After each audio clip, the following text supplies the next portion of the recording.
report from a whistleblower group appears to show just how deep the alleged East Palestine train derailment cover-up might go. The Government Accountability Project recently obtained a letter from the EPA sent to Norfolk Southern in the aftermath of the derailment. Now, this is a little wonky, so bear with me. In the letter, the EPA discusses which areas of soil should be tested for toxic chemicals. It appears they choose so-called baseline soil samples from places that were hard hit by the toxic plume of smoke.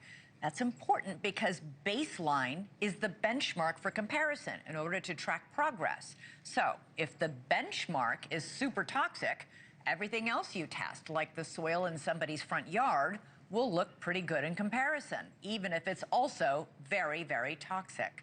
So, did the EPA purposely skew its data to make everything look less bad than it was?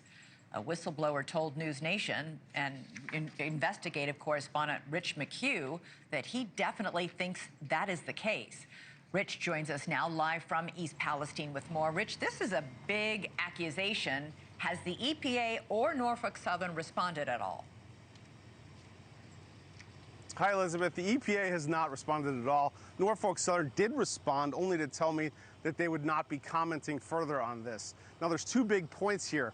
We're learning that the EPA used Norfolk Southern's contractors' data, passed it off as their own, and massaged it to pass it off as their own.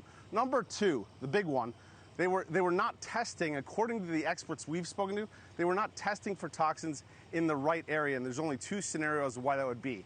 One of it is incompetence, the other is it's intentional.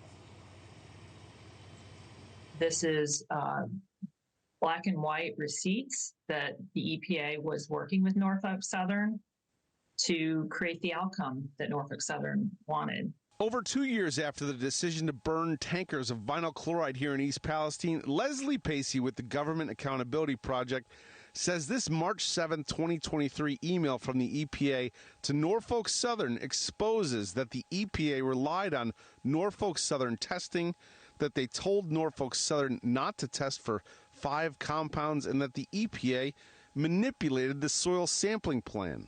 Independent testing expert and whistleblower Scott Smith. They allowed Norfolk Southern to clearly handpick testing data to say, you were already contaminated.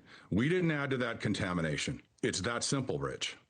Stephen Petty, one of the lead experts on the giant class action suit against Norfolk Southern, says the worst part, they did not test in the right area for the dioxins, suggesting the results not accurate. For example, Petty says they didn't take into account which way the wind was blowing the day of the open burn, something they should have known to do.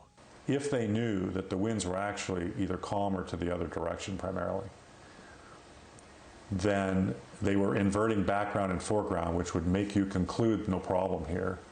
But maybe more insidiously, it would call into question the entire decision-making process to go forward with the burn in the first place.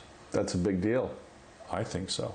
I think it should have been stopped as soon as the winds were the wrong direction or calm, because you've evacuated people in the wrong direction.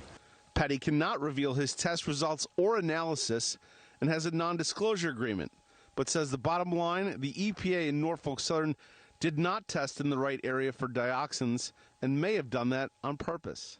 Do you think, in your expert opinion, that the EPA and Norfolk Southern were doing everything that they could to get to the truth of exposure levels for East Palestine?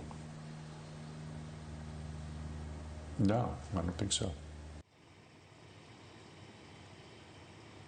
Now, Elizabeth, Petty says that the conversation is heading in one direction, is what did the EPA and the responsible parties know about the wind shift during the burn that day? And it will ultimately tell us if this was intentional or not.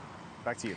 All right, Rich McHugh, Stella reporting yet again, live from East Palestine, Ohio. Thank you. Thank you for watching. Subscribe below and download our NewsNation app right now on your phone, and you will get fact-based, unbiased news for all Americans.